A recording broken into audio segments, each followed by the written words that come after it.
नमो नमः मित्राणि। नमस्कार दोस्तों, मैं आपका मित्र अनंतमणि त्रिवेदी। आज सामान्य संस्कृत व्याकरण भाग 2 वीडियो के साथ मैं उपस्थित हूँ। आप सबसे निवेदन है कि यदि संस्कृत का यह वीडियो आपको अच्छा लगे तो आप लाइक करें, शेयर करें और यदि सब्सक्राइब न किया है तो ज़रूर कर लें। मित्रों, हम सब अनवरत संस्कृत ज्ञान प्रवाह गंगा में स्नान कर रहे हैं और बहुत ही हंसते खेलते आप में से बहुत सारे बच्चों ने हमारे संस्कृत वीडियो के माध्यम से संस्कृत सीखने का प्रयास किया है, सीख भी रहे हैं। पिछले सामान्य संस्कृत व्याकरण के माध्यम से हम लोगों ने वर्ण विचार और उनके उच्चारण स्थानों को जाना, कारक और विभक्तियों को सुना, उपपद विभक्ति के विषय में हमने जाना, शब्द और उनके प्रकार जिसमें नाम, आख्यात, उपसर्ग, अव्यय, इन सारी बातों को हमने सुना था। आज हम सुबंत और तिगंत के विषय में जानेंगे, लिंग और वचन के विषय में जानेंगे, पुरुष और विशेष विशेषण के विषय में जानेंगे, कुछ शब्द रूप और कुछ धातु रूप के विषय में भी जानेंगे, जो संस्कृत में आम तौर पर आपके लिए बड़ा कठिन होता है पर कठिन नहीं है। संस्कृत की सबसे बड़ी विशेषता है कि जो धातु रूप हैं और शब्द रूप हैं, यदि एक धातु रूप आपने स्मरण कर रखा है, जैसे पठति, पठतः, पठन्ति, पठसि, पठथः, पठथ, पठामि, पठावः, पठामः, तो 1035 धातु रूप आपको आ गए, क्योंकि 1035 क्रियाएं ऐसी हैं जो पठ धातु के समान चलती हैं, पठति के समान चलती हैं लट लकार में वर्तमान काल में। तो इन सारी बातों को हम लोग सुनेंगे, लेकिन मैं थोड़ी सी भूमिका अव्यय के विषय में आपको बता दूं, फिर हम लोग शब्द रूप और धातु रूप की ओर चलेंगे। आप सब बहुत ध्यान से सुने। ये आमतौर पर कक्षा सप्तम वर्ग के बच्चों के लिए है, लेकिन कक्षा षष्ठम, सप्तम, अष्टम, नवम, दशम और जो जिज्ञासु लोग हैं, जो संस्कृत सीखना चाहते हैं, वे भी इस संस्कृत वीडियो को देखें।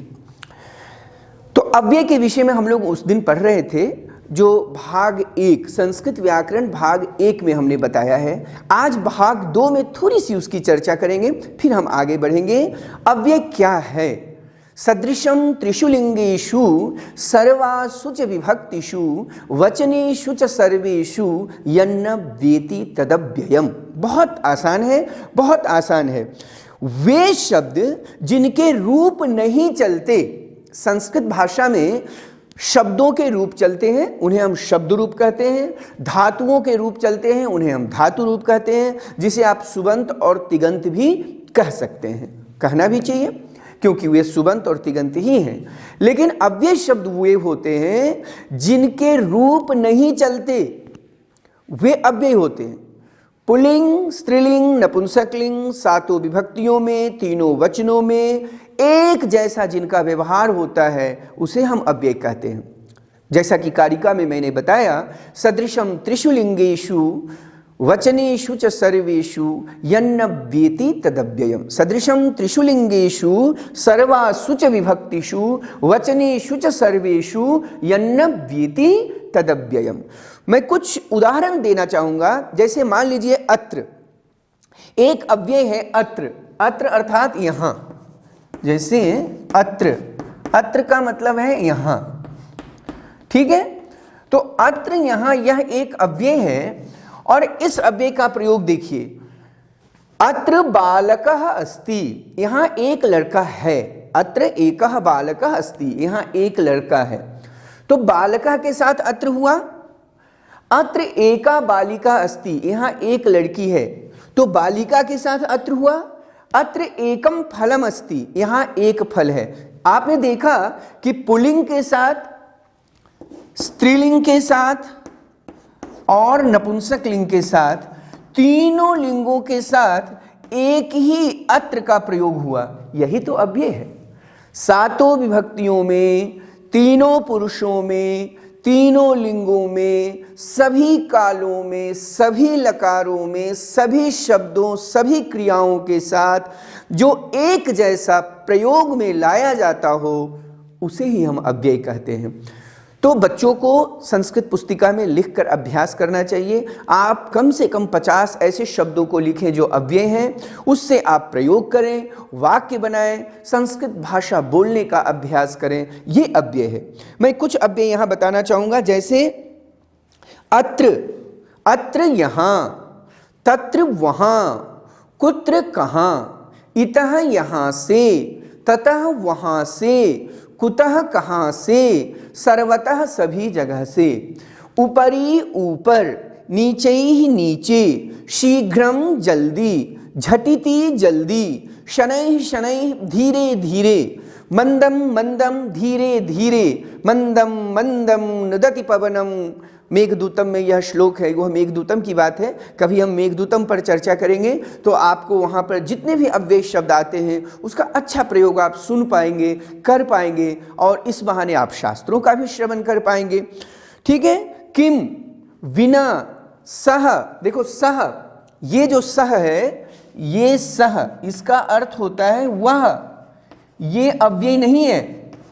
और ये है सह, सह, इसका अर्थ होता है साथ, यह अव्यय है।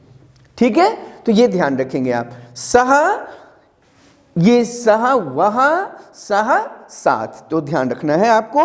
अद्य, आज, इदानीम, इस समय, श्वः, आने वाले कल को श्वः बोलते हैं, और बीते हुए कल को ह्यः बोलते हैं। ये सब अव्यय शब्द हैं। श्वः आने वाला कल, ह्यः बीता हुआ कल, परश्वः आने वाला परसों, परह्यः बीता हुआ परसों। तो ये सब अव्यय शब्द हैं। आप सब अव्यय शब्दों का खूब अच्छा अभ्यास करें और उसके माध्यम से वाक्यों को बनाने का प्रयास करें। ठीक उसी प्रकार कदाचित, आम, न इत्यादि, ये सब ही अव्यय शब्द हैं। अब हम आगे बढ़ते हैं पद की ओर। सुबंतम तिगंतम, सुबंत और तिगंत। देखिए, सुप प्रत्यय होते हैं। जिन शब्दों में सुप प्रत्यय लगते हैं वे शब्द रूप होते हैं। सु औजस, अम औक्षस, ताभ्याम भिस, गेभ्याम भ्यस, गसिभ्याम भ्यसी, गिस ओ साम, गी ओ सुप। इसे सुप प्रत्यय कहते हैं। ठीक है, जो शब्द रूपों में होते हैं, जैसे बालकः, बालकौ, बालकाः, बालकं, बालकौ, बालकान्, बालकेन, बालकाभ्यां, बालकैः, बालकाय, बालकाभ्यां, बालकेभ्यः, बालकात्, बालकाभ्यां, बालकेभ्यः, बालकस्य, बालकयोः, बालकानां, बालके, बालकयोः, बालकेषु। ये शब्द रूप है, इसमें सुप प्रत्यय होते हैं। और तिगंत क्या है? तिप तस झी, सिप थस थ, मिप वस मस, त आताम झ, था साथाम ध्वम, इट वहिंग महिंग। ये तिंग प्रत्यय है जिनको आमतौर पर शिक्षक, हमारे गुरुजन बच्चों को सिखाने के लिए बहुत ही सरल तरीका अपनाते हैं। ती तह अंति सी थह थ, आमी आवह आमह।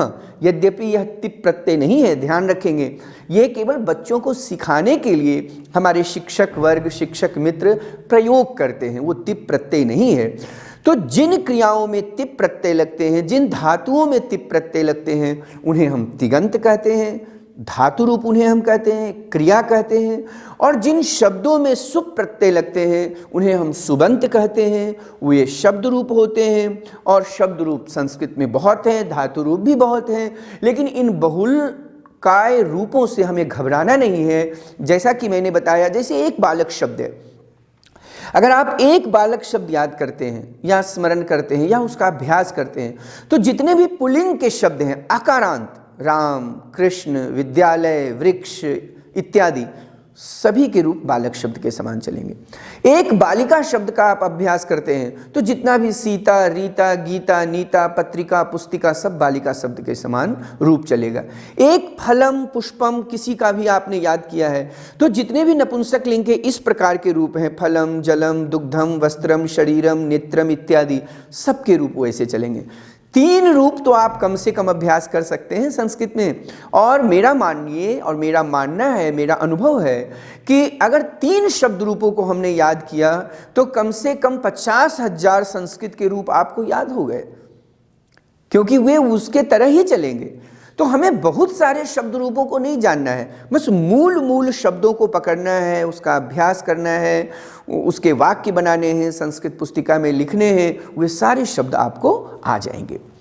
ठीक उसके बाद हम जानते हैं वचन के विषय में। वचन कितने होते हैं? 3। मैं थोड़ा थोड़ा सबके विषय में बताऊंगा, फिर मैं शब्द रूप और धातु रूप की तरफ बढ़ूंगा। वचन कितने होते हैं? 3। एक वचन 1 के लिए, द्विवचन 2 के लिए, बहुवचन 2 से ज्यादा के लिए। पुरुष कितने होते हैं? 3। प्रथम पुरुष, मध्यम पुरुष, उत्तम पुरुष। लिंग कितने होते हैं? 3। पुल्लिंग, स्त्रीलिंग, नपुंसकलिंग। यद्यपि पिछले कई वीडियो में जहां भी व्याकरण की बातें आई हैं, इन बातों को हमने बताने का प्रयास किया है। कहीं विस्तार से बताया है, कहीं संक्षिप्त रूप में बताया है, पर ये बातें कई बार आई हैं। आप सब हमारे एडोस पर जाकर के संस्कृत वीडियो को सुने और देखें। बार बार व्याकरण क्या है? करत करत अभ्यास ते जड़मति होत सुजान। यही बात व्याकरण में है। वो संस्कृत का व्याकरण हो, हिंदी का व्याकरण हो या इंग्लिश का व्याकरण हो, किसी भी भाषा का व्याकरण हो, व्याकरण को जब हम बार बार पढ़ते हैं, व्याकरण का जब हम बार बार अभ्यास करते हैं, तो उसमें हमें अधिकता आती है ज्ञान के दृष्टिकोण से, और उसमें हम पारंगत हो जाते हैं। ठीक है, अब हम लकार की ओर आएंगे। उसके पहले विशेष विशेषण आपको बता दूं कि विशेष और विशेषण क्या है। यल्लिंगम यद्वचनम चैव याच विभक्तिर विशेष्यस्य तल्लिंगम तद्वचनम चैव विभक्तिर विशेषणस्यापि। अर्थात जो लिंग, जो वचन, जो विभक्ति विशेष्य का होता है, वही लिंग, वही वचन, वही विभक्ति विशेषण का भी होता है। जैसे शोभनः शोभनः रामः। शोभनः रामः, रामः क्या है? विशेष। शोभना क्या है? उसका विशेषण। अब देखिए, शोभना सीता। सीता क्या है? विशेष। शोभना क्या है? विशेषण। शोभनम फलम। फलम गृहम जलम दुग्धम शरीरम वस्त्रम, कुछ भी आप बोल सकते हैं। ये जो शब्द हैं ये विशेष्य हैं और ये उनके विशेषण हैं। संस्कृत में क्या है कि जो लिंग, जो वचन, जो विभक्ति विशेष्य का होता है, वही लिंग, वही वचन, वही विभक्ति विशेषण का भी होता है। तो बहुत ध्यान रखना है कि यदि आपने विशेष्य पुल्लिंग का इस्तेमाल किया है तो आपको विशेषण पुल्लिंग में बोलना है। यदि आपने विशेष्य स्त्रीलिंग में बोला है तो आपको विशेषण स्त्रीलिंग में बोलना है। यदि आपने विशेष्य नपुंसकलिंग में बोला है तो आपको विशेषण भी नपुंसकलिंग में बोलना है। बस इतना ध्यान रखना है। तो ये है हमारा विशेष्य और विशेषण। अब लकार की ओर आते हैं। मित्रों, जब मैंने काल भेद बताया था, मेरा एक काल भेद का वीडियो बना हुआ है, आप उसे जरूर सुने। जब मैंने काल भेद बताया था तो हमने आपको बताया था कि संस्कृत में 10 लकार होते हैं। लट लकार, लंग लकार, लुंग लकार, लिट लकार, लिट लकार, लुट लकार और लोट लकार, विधिलिंग, आशीलिंग, लिंग और लिंग लकार। यहाँ पर एक लकार ऐसा है, लेट लकार। बहुत जरूरी है जानना आप सभी के लिए कि केवल एक ऐसा लकार है जिसका प्रयोग केवल वेदों में होता है। जी हाँ, केवल वेदों में, और वो है लेट लकार। लेट लकार का प्रयोग वैदिक ग्रंथों में होता है, ऋग्वेद में होता है, यजुर्वेद में होता है, सामवेद में होता है, अथर्ववेद में होता है। तो उसकी चर्चा हम लोग कभी अलग से करेंगे कि उसकी क्रियाएं कैसी होती हैं, क्या होती हैं। यहाँ पर हम 10 लकारों की चर्चा नहीं करेंगे। आप बच्चों के दृष्टिकोण से केवल 6 लकार आवश्यक हैं। 6 में भी 5 बहुत आवश्यक हैं। वो है लट लकार, जो वर्तमान काल में होता है, वो है लृट लकार जो भविष्यत काल में होता है, वो है लंग लकार जो भूतकाल में होता है। तीन तो बहुत आवश्यक है काल के दृष्टिकोण से। वर्तमान काल के लिए लट लकार, भविष्यत काल के लिए लृट लकार, भूतकाल के लिए लंग लकार। एक लोट लकार है जो आज्ञा प्रार्थना निवेदन के अर्थ में होता है। एक विधिलिंग है जो चाहिए अर्थ में होता है, और एक रिंग लकार है जो हेतु हेतु मदभूत में होता है। जैसे वह पढ़ता तो पास होता, वह समय से जाता तो ट्रेन नहीं छूटती, वह समय से खाना खाता तो स्वस्थ रहता। इस तरह के जो वाक्य होते हैं उनका प्रयोग रिंग लकार में होता है। ठीक है, अब हम जानते हैं संज्ञा शब्दों के रूप। मित्रों, संज्ञा शब्दों के इन रूपों को जानने के लिए मैं आपको सर्वनाम शब्दों के रूप भी बताऊंगा और संज्ञा शब्द के भी रूप बताऊंगा। आपके पाठ्य पुस्तक के हिसाब से जो रूप हैं उन्हीं का वाचन हम यहाँ करेंगे। ठीक है, तो सबसे पहले सर्वनाम शब्द जानते हैं। सर्वनाम शब्द क्या है? एतत्, एतत् अर्थात यह, एतत् अर्थात यह। कुछ शब्द रूप हम आपको बताने जा रहे हैं, उन शब्द रूपों को ध्यान से सुने और फिर हम जल्दी से धातु रूप का भी प्रयोग करेंगे। तो शब्द रूप है सर्वनाम शब्द एतत्। एतत् अर्थात यह, एतत् का अर्थ होता है यह,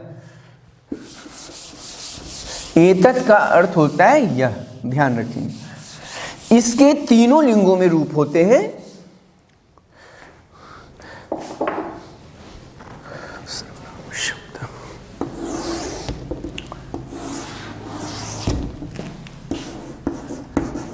सर्वनाम शब्द एतत्, एतत् अर्थात यह। तो यह के लिए पुल्लिंग में होता है एषः, स्त्रीलिंग में होता है एषा,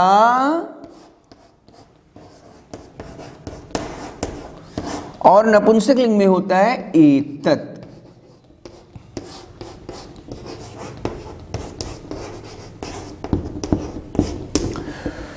तो इन तीन रूपों को हम समझेंगे। तो पुल्लिंग में क्या है? एषः। आप ध्यान रखें कि 7 विभक्तियां होती हैं और 7 विभक्तियों में 3 वचन होते हैं, एक वचन, द्विवचन और बहुवचन। इस तरह जो संस्कृत के रूप होंगे 7 3 21, एक रूप में ये 21 होंगे। ठीक है, तो आइए देखते हैं। एषा बालक का ही समान आप चला सकते हैं, बालक से मिलता जुलता है अगर पुल्लिंग है। एषा स्त्रीलिंग है तो बालिका से मिलता जुलता है। और फलम एतत् के हिसाब से तो नहीं चलेगा, लेकिन नपुंसक लिंग का अगर एक एतत् आप करते हैं तो फिर जगत इत्यादि वैसे ही चलेंगे। तो एषः एतौ एते, एतम एतौ एतान, एतेन एताभ्याम एतैः, एतस्मै एताभ्याम एतेभ्यः, एतस्य एतस्मात्, पंचमी में एतस्मात्, एतस्मात् एताभ्याम एतेभ्यः, एतस्य एतयोः एतेषाम्, एतस्मिन् एतयोः एतेषु। ये 7 विभक्तियों में 3 वचनों में एतत् शब्द का पुल्लिंग रूप हुआ। एषः, एषः बालकः अस्ति, एषः कृष्णः अस्ति, एषः वृक्षः अस्ति, एषः विद्यालयः अस्ति, एषः रामः अस्ति, एषः श्यामः अस्ति। आप पुल्लिंग में एतत् शब्द का प्रयोग कर सकते हैं। अब इसका स्त्रीलिंग देखें। एषा एते एताः, एताम एते एताः, एतया एताभ्याम एताभिः, एतस्यै एताभ्याम एताभ्यः, एतस्याः एताभ्याम एताभ्यः, एतस्याः एतयोः एतासाम्, एतस्याम एतयोः एतासु। ये स्त्रीलिंग है। नपुंसकलिंग में देखें एतत् एतत् एते एतानि एतत् एते एतानि एतेन एताभ्याम एतैः एतस्मै एताभ्याम एतेभ्यः एतस्मात् एताभ्याम एतेभ्यः एतस्य एतयोः एतेषाम् एतस्मिन् एतयोः एतेषु। ये नपुंसकलिंग है। तो ये पुल्लिंग, स्त्रीलिंग और नपुंसकलिंग के रूप हुए। अब देखिए तत्, तत् अर्थात वह, तत् शब्द वह के लिए है। तत् अर्थात वह, जैसा हमने एतत् के लिए किया वैसा ही हम तत् के लिए भी कह सकते हैं। तत् शब्द, तत् वह, सह वह पुल्लिंग के लिए, सा वह स्त्रीलिंग के लिए, तत् वह नपुंसकलिंग के लिए। इसका रूप बहुत ही आसान है, आप आराम से सीख सकते हैं। सह तौ ते, तम तौ तान, तेन ताभ्याम तैः, तस्मै ताभ्याम तेभ्यः, तस्मात् ताभ्याम तेभ्यः, तस्य तयोः तेषां, तस्मिन् तयोः तेषु। यह पुल्लिंग है, अर्थात वह। स्त्रीलिंग में देखिए सा ते ताः, ताम ते ताः, तया ताभ्याम ताभिः, तस्यै ताभ्याम ताभ्यः, तस्याः ताभ्याम ताभ्यः, तस्याः तयो तासां, तस्यां तयोः तासु। ये स्त्रीलिंग है। ठीक उसी प्रकार नपुंसकलिंग में इसका क्या चलता है? तत् ते तानि, तत् ते तानि, तेन ताभ्याम तैः, तस्मै ताभ्याम तेभ्यः, तस्मात् ताभ्याम तेभ्यः, तस्य तयोः तेषां, तस्मिन् तयोः तेषु। ये नपुंसकलिंग है। उसी प्रकार किम है, उसी प्रकार अन्य शब्द का भी आप अभ्यास। एक और मैं किम शब्द बता दूं। किम अर्थात क्या। पुल्लिंग में इसका रूप चलता है कह कौ के, कम कौ कान, केन काभ्याम कैः, कस्मै काभ्याम केभ्यः, कस्मात् काभ्याम केभ्यः, कस्य कयोः केशाम, कस्मिन् कयोः केषु। ये पुल्लिंग है। स्त्रीलिंग में का के काह, काम के काह, कया काभ्याम काभिः, कस्यै काभ्याम काभ्यः, कस्याः काभ्याम काभ्यः, कस्याः कयोः कासां, कस्यां कयोः काशु। ये पुल्लिंग है किम शब्द का, जिसका अर्थ होता है क्या। स्त्रीलिंग में देखिए ये स्त्रीलिंग था। अब नपुंसकलिंग में देखिए किम के कानी, किम के कानी, केन काभ्याम कैः, कस्मै काभ्याम केभ्यः, कस्मात् काभ्याम केभ्यः, कस्य कयोः केशाम, कस्मिन् कयोः केषु। तो ये किम शब्द का पुल्लिंग, स्त्रीलिंग और नपुंसकलिंग का रूप है, जिसका अर्थ होता है क्या। वैसे ही आप मति शब्द जान सकते हैं, नदी शब्द जान सकते हैं, वारी शब्द जान सकते हैं, पितृ शब्द जान सकते हैं। पितृ का अर्थ होता है पिता, जो ऋकारांत है। मधु शब्द जान सकते हैं। तो इस प्रकार अन्य जो शब्द हैं उन शब्दों का भी अभ्यास करना चाहिए। मित्रों, इसे हम सुबंत कहते हैं, अर्थात शब्द रूप कहते हैं। तो जो आवश्यक शब्द रूप है आपके पाठ्य पुस्तक में परिशिष्ट में दिया हुआ है, पुस्तक के पीछे दिया हुआ है, उसका आप अभ्यास करें, चिंतन मनन करें और वाक्य जरूर बनाएं। क्योंकि इन शब्दों का प्रयोग करते समय जब आप वाक्य बनाते हैं तो आपको सही उसका प्रयोग समझ में आता है कि इनका हम प्रयोग कहाँ करें। आइए धातु रूप की ओर चलते हैं। धातु रूप अर्थात तिगंत। ठीक है, इसको आप ध्यान रखें कि शब्द रूप को हम कहते हैं सुबंत और धातु रूप को हम कहते हैं तिगंत। आप ऐसे लिख सकते हैं ये ध्यान रखना है। तो ये है सुबंत और ये है तिगंत। सुबंत अर्थात शब्द रूप और तिगंत अर्थात धातु रूप। धातु रूप बहुत ही आसान होते हैं। आइए देखिए, पहले एक धातु आपको मैं बता दूं। वर्तमान काल लट लकार में, वर्तमान काल लट लकार में जैसे पठति, पठतः, पठन्ति, पठसि, पठथः, पठथ, पठामि, पठावः, पठाम। मित्रों, मैं 6 लकारों में आपको रूप चलाकर पहले बताने का अभ्यास करता हूं, फिर आपको मैं आपके पाठ्यक्रम के हिसाब से बताऊंगा। पठ धातु 6 लकार में, देखिए पठ धातु, पठ धातु,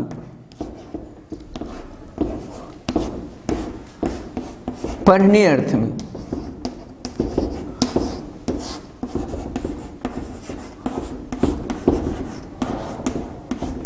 ठीक है। पठ धातु वर्तमान काल लट लकार, देखिए कैसे चलता है, आप वैसे ही चलाएं। पठति, पठतः, पठन्ति, पठसि, पठथः, पठथ, पठामि, पठावः, पठाम। 3 पुरुष हुए, प्रथम पुरुष, मध्यम पुरुष, उत्तम पुरुष, और इन तीनों पुरुषों के 3 वचन हुए, एक वचन, द्विवचन, बहुवचन। बस इतना ध्यान रखना है। ठीक उसी प्रकार जब भविष्यत काल में चलाएंगे तो उसका रूप होगा पठिष्यति, पठिष्यतः, पठिष्यन्ति, पठिष्यसि, पठिष्यथः, पठिष्यथ, पठिष्यामि, पठिष्यावः, पठिष्यामः। जब लोट लकार में रूप चलाएंगे तो पठतु, पठताम, पठन्तु, पठ, पठतम, पठत, पठानि, पठाव, पठाम। जब विधि लिंग में रूप चलाएंगे पठेत, पठेताम, पठेयुः, पठेः, पठेतम, पठेत, पठेयम, पठेव, पठेम। और जब भूतकाल में रूप चलाएंगे अपठत, अपठताम, अपठन, अपठः, अपठतम, अपठत, अपठम, अपठाव, अपठाम। भूतकाल की पहचान क्या है कि सभी क्रियाओं में पहले अ लग जाता है। और जब ऋंग लकार, जिसको हमने हेतु हेतु मदभूत कहा, उसका जब हम रूप चलाएंगे तो उसमें रूप चलेगा अपठिष्यत, अपठिष्यताम, अपठिष्यन, अपठिष्यः, अपठिष्यतम, अपठिष्यत, अपठिष्यम, अपठिष्याव, अपठिष्याम। तो इस तरह यद्यपि आवश्यक 10 लकारों का है, आवश्यकता 10 लकारों की है, लेकिन आमतौर पर इन 6 लकारों के प्रयोग से, 6 लकारों के क्रियाओं के प्रयोग से आप सामान्य संस्कृत को बेहतर तरीके से जान सकते हैं, समझ सकते हैं, लिख सकते हैं, बोल सकते हैं और साहित्य सृजन में अपनी भूमिका का निर्वहन कर सकते हैं। तो मैं एक और धातु का प्रयोग करना चाहूंगा, लिख धातु का। लट लकार वर्तमान काल, 6 लकारों को ध्यान रखें कि वो कौन कौन से काल में होते हैं और कहाँ उनका प्रयोग होता है। मैं वाक्य प्रयोग का भी प्रयास करूंगा कि आपको बताऊं। लट लकार वर्तमान काल में होता है, आप लिख सकते हैं, अपनी संस्कृत पुस्तिका में लिख सकते हैं। लट लकार वर्तमान काल में होता है। ऋट लकार भविष्यत काल में होता है। लंग लकार भूत काल में होता है। लोट लकार आज्ञा, प्रार्थना, निवेदन के अर्थों में होता है। विधिलिंग चाहिए अर्थों में होता है। और ऋंग लकार हेतु हेतु मदभूत में होता है। ठीक है, इसके वाक्य ऐसे बनते हैं जैसे लट लकार वर्तमान काल, सह पठति, वह पढ़ता है। ऋट लकार भविष्यत काल, वह पढ़ेगा। भूतकाल लंग लकार, उसने पढ़ा। लोट लकार आज्ञा, प्रार्थना, निवेदन, तुम पढ़ो, तुम लिखो, मैं जाऊं, मैं आऊं। विधिलिंग तुमको पढ़ना चाहिए, मुझे जाना चाहिए, मुझे खाना चाहिए, मुझे समय से जगना चाहिए, मुझे लिखना चाहिए, ये विधिलिंग है। और हेतु हेतु मदभूत, जिसे ऋंग लकार कहते हैं, वह पढ़ता तो पास होता, यदि वह समय से जागता तो स्वस्थ रहता, यदि वह पूजा पाठ में तल्लीनता से ध्यान देता तो उसके मन को शांति मिलती, यदि वह प्रतिदिन स्नान करता तो स्वयं को अच्छा महसूस करता, इत्यादि। इस प्रकार के जो वाक्य हैं उन्हें हम हेतु हेतु मदभूत कहते हैं, जो ऋंग लकार में होता है। तो एक धातु का और प्रयोग करते हैं, लिख धातु। लिख धातु का प्रयोग करते हैं। लिख धातु अर्थात लिखना, लिखने के अर्थ में। आइए देखिए, वर्तमान का लट लकार, लिखति, लिखतः, लिखन्ति। प्रथम पुरुष एक वचन, द्विवचन, बहुवचन। वह लिखता है, वे दोनों लिखते हैं, वे सब लिखते हैं। तो लिखति, लिखतः, लिखन्ति। लिखसि, लिखतः, लिखतः। मध्यम पुरुष एक वचन, द्विवचन, बहुवचन। लिखामि, लिखावः, लिखामः। उत्तम पुरुष एक वचन, द्विवचन, बहुवचन। सह लिखति, वह लिखता है। तौ लिखतः, वे दोनों लिखते हैं। ते लिखन्ति, वे सब लिखते हैं। त्वम लिखसि, तुम लिखते हो। युवाम लिखतः, तुम दोनों लिखते हो। धातु रूप जिसको तिगंत कहते हैं। युवाम लिखतः, तुम दोनों लिखते हो। यूयम लिखतः, तुम सब लिखते हो। अहम लिखामि, मैं लिखता हूं। आवाम लिखावः, हम दोनों लिखते हैं। वयम लिखामः, हम सब लिखते हैं। ये उत्तम पुरुष एक वचन द्विवचन है। तो मित्रों, आपको ध्यान रखना है कि प्रथम पुरुष एक वचन, प्रथम पुरुष द्विवचन, प्रथम पुरुष बहुवचन। मध्यम पुरुष एक वचन, मध्यम पुरुष द्विवचन, मध्यम पुरुष बहुवचन। उत्तम पुरुष एक वचन, उत्तम पुरुष द्विवचन, उत्तम पुरुष बहुवचन। तो इतना आप ध्यान रखेंगे और एक दो क्रियाओं का आप अभ्यास करेंगे तो सभी क्रियाएं उन क्रियाओं के तरह ही आपको चलती हुई दिखेंगी और वैसा ही आप प्रयोग कर सकते हैं। आपके पाठ्य पुस्तक में चर धातु है। चर अर्थात चलने के अर्थ में। चरति, चरतः, चरन्ति, चरसि, चरथः, चरथः, चरामि, चरावः, चरामः। चरिष्यति, चरिष्यतः, चरिष्यन्ति, चरिष्यसि, चरिष्यथः, चरिष्यथः, चरिष्यामि, चरिष्यावः, चरिष्यामः। भूतकाल में अचरत, अचरताम, अचरन्, अचरः, अचरतम, अचरत, अचरम, अचराव, अचराम। तो आप सभी से मेरा निवेदन है कि इन क्रियाओं का खूब अभ्यास करें।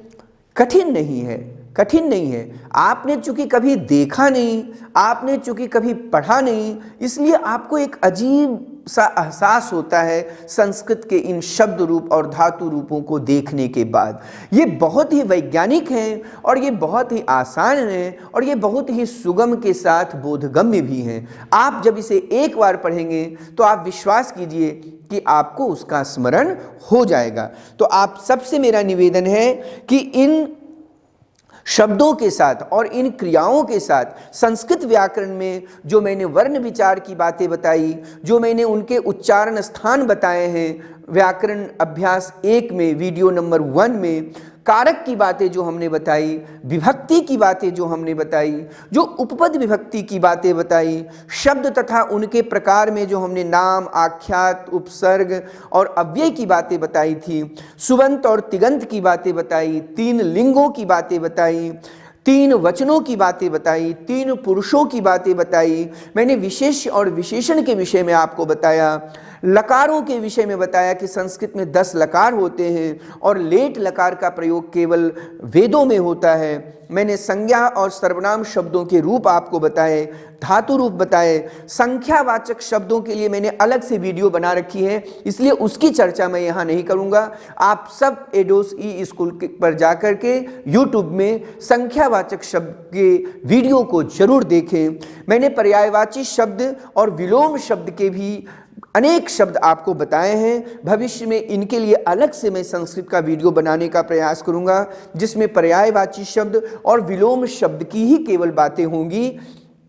तो आप सब जिज्ञासु विद्यार्थी और अन्य हमारे जो सुधीजन हैं, हमारे संस्कृत वीडियो को देखें, लाइक करें, शेयर करें, सब्सक्राइब करें। और आप बच्चों से मेरा निवेदन है कि अन्य संस्कृत के वीडियो को भी आप देखें, जिससे आपको बहुत सारा लाभ मिलने वाला है। क्योंकि मैंने नैतिक शिक्षा की बातें भी बोली हैं, जीवन मूल्यों की बातें भी बोली हैं। क्लास 6, 7, 8 के पाठ्य पुस्तकों की प्रायः सभी पाठों की वीडियो बन गई है और वो हमारे यूट्यूब प्लेटफॉर्म पर एडोस ई स्कूल के माध्यम से आप देख सकते हैं। जरूर देखें, स्वयं देखें, दूसरों को भी देखने के लिए प्रेरित करें। जय तु संस्कृतम, जय तु भारतम।